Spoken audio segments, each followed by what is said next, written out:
Once upon a time.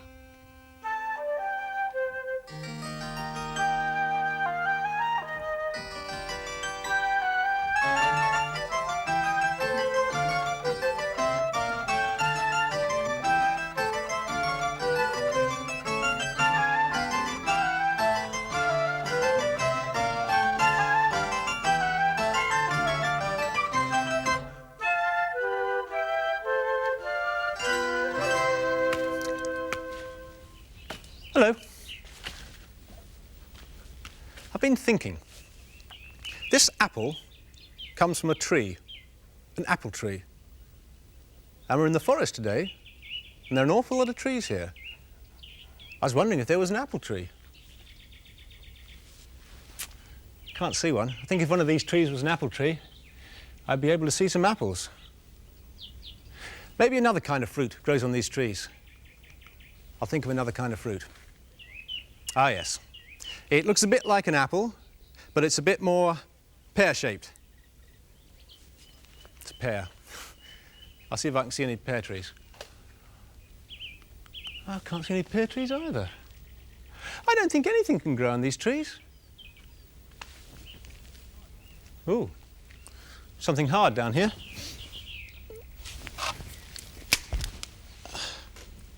It's a nut. It's a brown nut. This is a horse chestnut, although you might know it by another name, a conker. It was on the ground just down here. So that tree there must be a horse chestnut tree. Wonder if anything else grows on the trees around here. Have a look on the ground. Aha. It's another nut. Yeah, it's a bit smaller than the conker. It's not quite so round. Looks a bit like an egg, doesn't it? In an egg cup. This kind of nut is called an acorn, and it grows on an oak tree. I wonder if you know what happens when the nuts fall on the ground. Sometimes they grow into trees, but most times they're eaten by the animals that live in the forest. Sometimes there are so many nuts here on the ground that the animals couldn't eat them all at once. And one animal is very clever. He collects the nuts, hides them, and saves them. And then when winter comes and he can't find any food outside, he digs into his store of nuts. I wonder if you know what kind of animal does that. Likes nuts and collects them. He's got a long, bushy tail, and when he eats, he sits on his back legs with his paws like that, with a nut in the paws and nibbles like that. Good at climbing trees, too. They're usually grey, though sometimes you might see a red one. Do you know what it is? A squirrel. I'll see if I can make a squirrel with these shapes. Well, let's see. Let's start with the back legs. There we are. Good start. Let's work up. That's the body. Put another bit of body just there. Another bit there. Let's have a head. Like that. 2 ears, I think. 1, 2, and little paw there. We need a tail, don't we? Nice bushy tail, like that. Let's see if we can make him eat the acorn.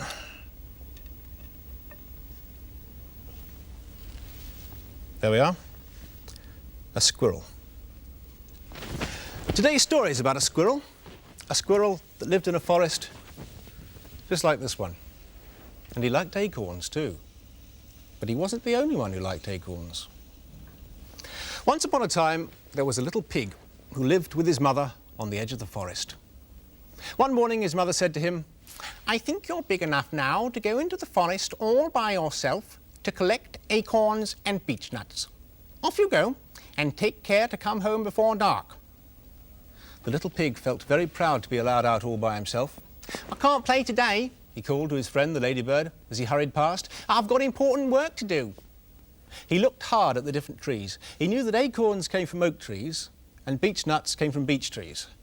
And so he set to work, snuffling under the leaves on the ground, searching for the nuts that had fallen from the trees. And soon he started to collect lots of acorns and beech nuts, putting them into 2 neat piles. And as he did so, he grunted, "An acorn for me, acorn for mother. A beech nut for me, a beech nut for mother." He was so happy and so busy thinking about how pleased his mother was going to be that he didn't notice that no matter how many acorns and beech nuts he collected, the 2 piles of nuts never got any bigger. And nor did he notice that up in the trees was a bright-eyed, bushy-tailed, greedy squirrel. But the squirrel had noticed the little pig, and every time he put a nut down on one of his neat piles, the squirrel crept down, picked up the nut, and hurried back up the tree. Another nut for me, and another nut for me, and another nut for me, he giggled as he dropped the nuts into a hole at the top of the tree. After he'd been working for a long time, the little pig lifted his snout from the ground and looked proudly at his pile of nuts. He was very puzzled. He knew they should have been much bigger than they were. And then he heard the squirrel giggling high above him. "Ha, ha, ha, hee, hee, hee, they're all up here at the top of the tree." "Give them back," squealed the little pig. "Oh, please give them back." But the squirrel just giggled and disappeared into a hole in the tree. And so sadly, the little pig set off home. On the way, he met his friend, the ladybird. "What on earth is wrong?" she asked. And the little pig told her. And then she whispered something into the little pig's ear, and he began to laugh until tears ran down his cheeks. "Oh, what a fine plan," he said. "We'll try it out tomorrow." The next morning, the little pig went back into the forest. And when he'd nearly reached the place where the nuts had fallen, he began to run faster and faster, puffing and panting so hard it seemed he could hardly speak. "Ho, ho," he squealed, "it's coming." And out of the corner of his eye, he watched the squirrel listening at the top of the tree. What's coming?" asked the squirrel, who was also very nosy. "It's got black spots," said the little pig. "Black spots?" said the squirrel. "Yes, and 6 legs and black wings as well," said the little pig. The squirrel looked alarmed. "Oh, black spots and 6 legs and black wings," he said. "And it's red too," said the little pig. "Red like fire." Well, that was too much for the squirrel. He turned and he fled through the forest. "Oh, look out, look out, there's a monster in the forest. It's got 6 legs and black spots and wings, and it's red like fire, and it's coming. Run, quick, run." And he ran so fast through the treetops that he knocked down showers of acorns and beech nuts on the ground beside the little pig. And the squirrel was so frightened, he never went back to that part of the forest again, which was just as well. For if he had, he might have seen the little pig rolling on his back laughing as he played with the monster that had black spots and 6 legs and black wings and that was red like fire. It was his best friend, the ladybird. Wasn't very nice for the pig, was it, losing all those nuts when he worked so hard to collect them? I don't think I'd like anything like that to happen to me, even if it was only meant to be a joke.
Let's have another look at the pictures in today's story.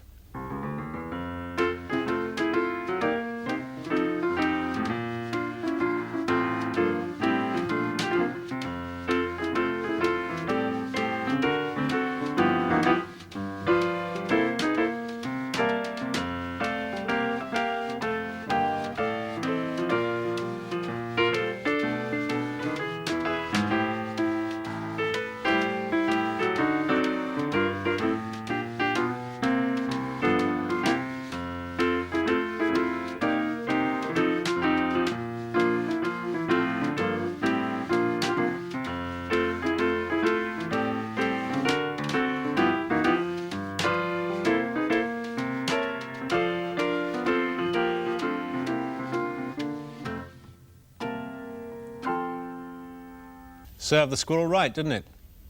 I don't think he'd have run so fast if he'd known it was only a ladybird. The ladybird wasn't very big, but she helped the little pig. Big and pig. Those two words sound alike, don't they? I'll see if I can think of any more. Big and pig. Dig. Big pig dig. Wig. Jig. The little pig went out to dig, and when he did, he lost his wig. I'll do a jig, said the little pig. And when he did, off came his wig. I think my wig's a bit too big, said the little pig. Well, I shall have to be going now. But I'll see you again soon. I expect there's a squirrel up there now who'd like to have these nuts.